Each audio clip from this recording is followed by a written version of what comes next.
Welcome to round 20 of the A-League. With just few rounds remaining in the regular season, the competition is heating up and the teams are fighting tooth and nail to secure a place in the finals. And we want to hear from you. Leave a comment down below with your predictions and let's see if you can predict the outcomes.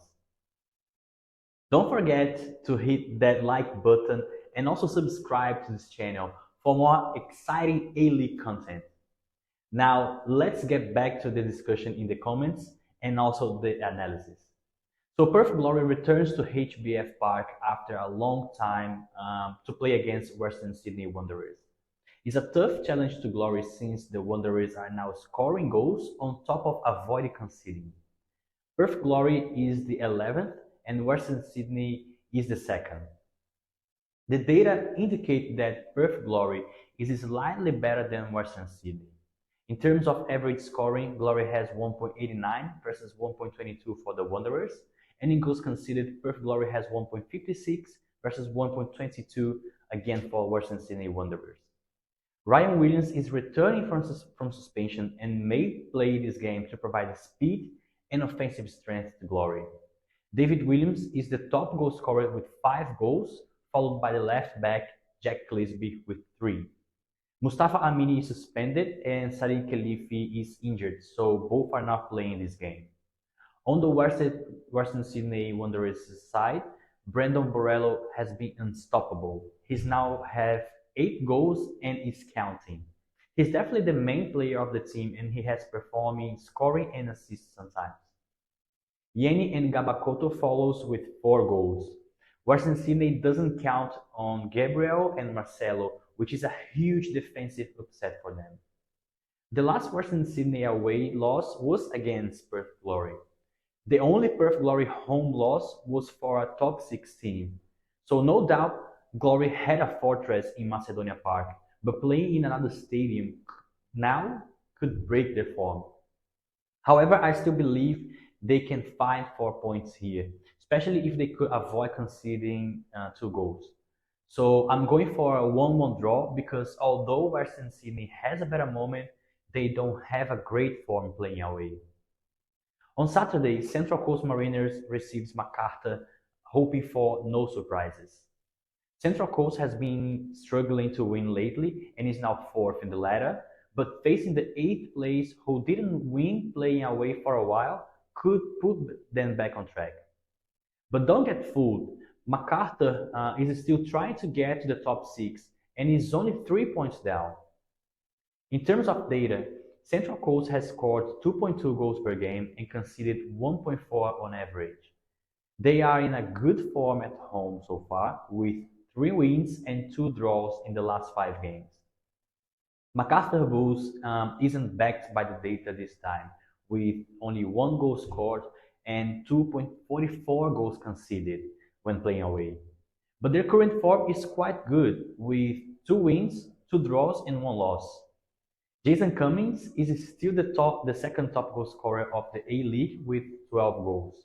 Benny Nkololo, who is suspended, and Marco Tulio follows with 5 and 4 goals respectively. It's now time for Sammy Silveira to show up for the team and help with assists or goals. Brian Kaltak and Moresh are still suspended and won't play this game. Matt Miller is the new Bulls' top goal scorer with 5 goals. The right back is definitely the team's all-rounder. The striker Bashana Arabuli scored for the first time this year and I'm pretty sure the fans are asking for more right now. Craig Noon may come back from suspension and will add offensive strength to the Bulls for this game. I believe that this game is a tremendous challenge to MacArthur because they conceded too many goals when playing away, which was 15 in the last 5 games. Despite Central Coast didn't lose in the last 5 home games, their general form is quite inconsistent. However, I still believe they are the best team and may win this game. So 3-1. The last Saturday game is Newcastle Jets versus Adelaide United. The Jets are in the 7th place, 3 points down from the top 6 as well, and still seeking the access to the finals. Adelaide is the 3rd with 31 points, consolidated in the top 6, but trying to seek the second position at least. The data puts both teams with a few similarities. The Jets score 1.56 per game and concedes 1.33 goals on average, while Adelaide scores 1.6 goals on average and concedes 2.1 goals when playing away. Beka Mikotadze is still top goal scorer with 5 goals. He has been scoring every other game, which is not too bad, but he's the way coming back from a small injury. Trent Bugia follows with 4, but his last goal was 3 games ago against MacArthur, which is time for scoring again. No injuries or suspensions are registered for Niue prior to this game.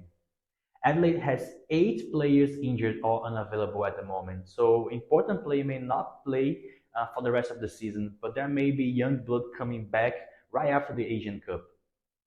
Goodwin is the all-rounder and the top goal scorer with 8 goals.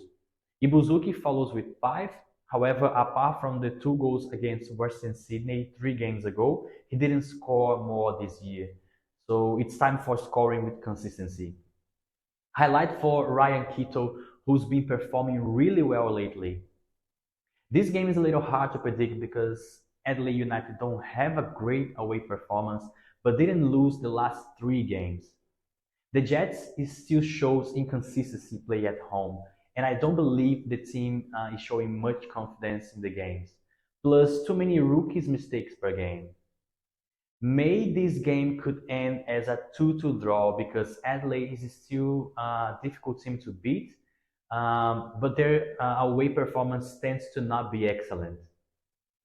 Are you a football fanatic fan looking for a community where you can discuss your passion 24/7?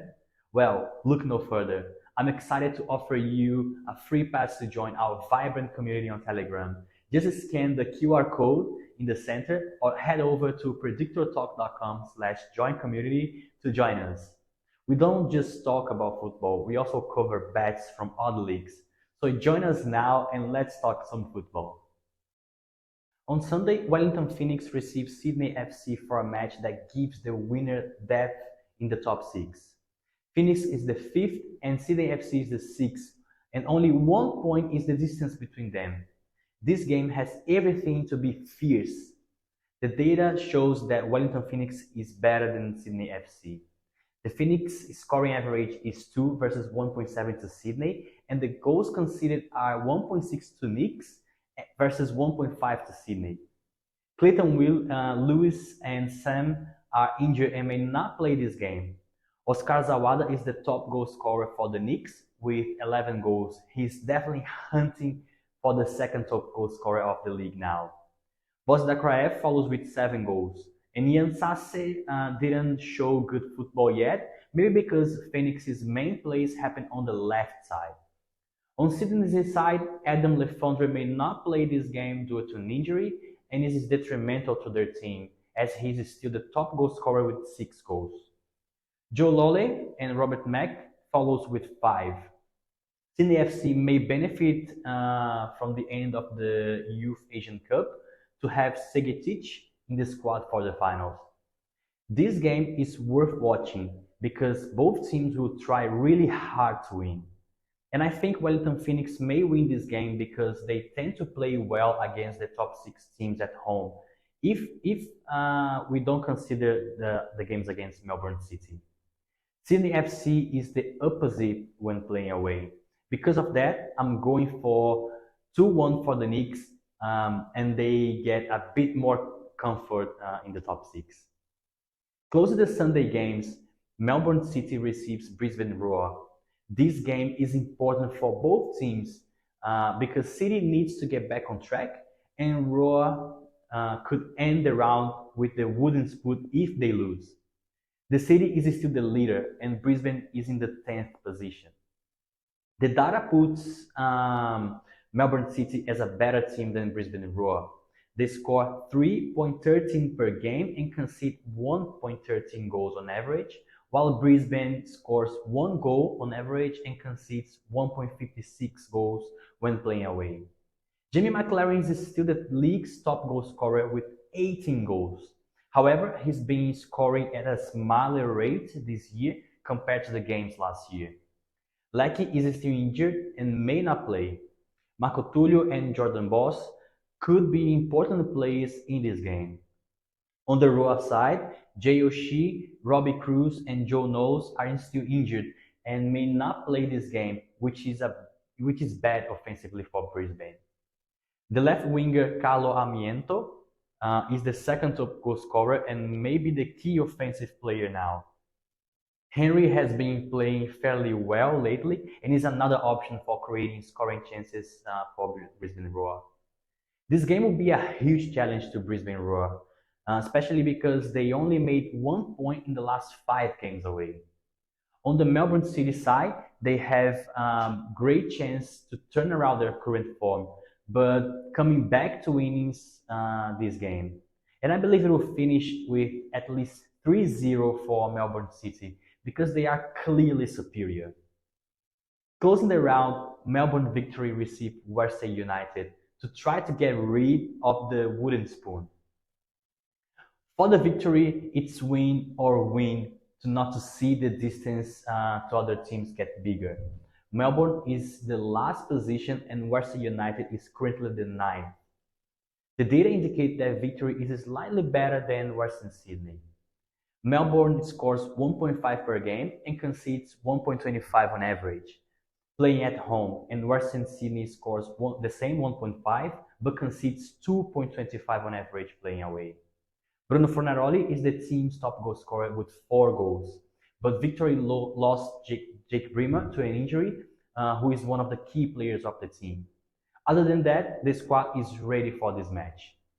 On Western United side, Connor and Remy are injured and may not play this game. Prijovic is still the top goal scorer with 4 goals, but he hasn't performed well this year, scoring only once. I feel like both teams are very similar and produce many mistakes throughout the season to be in the spots they are right now. None of them is likely to make it through to the finals, and this game quality should highlight it. It's a 1-1 draw for me, and both teams should concentrate on the next season. Now I'd like to show you all the bets I'm placing for this upcoming round. Be mindful that the odds may be different from what you see here. Feel free to copy them to your bet slip, but never use any money you can't afford to lose. Be mindful that sports betting has risks, and as any other investment, nobody becomes rich overnight, so always bet responsibly. Subscribe to the channel to receive the next game's analysis. The space is now open for you to share your opinions. And I'll see you soon.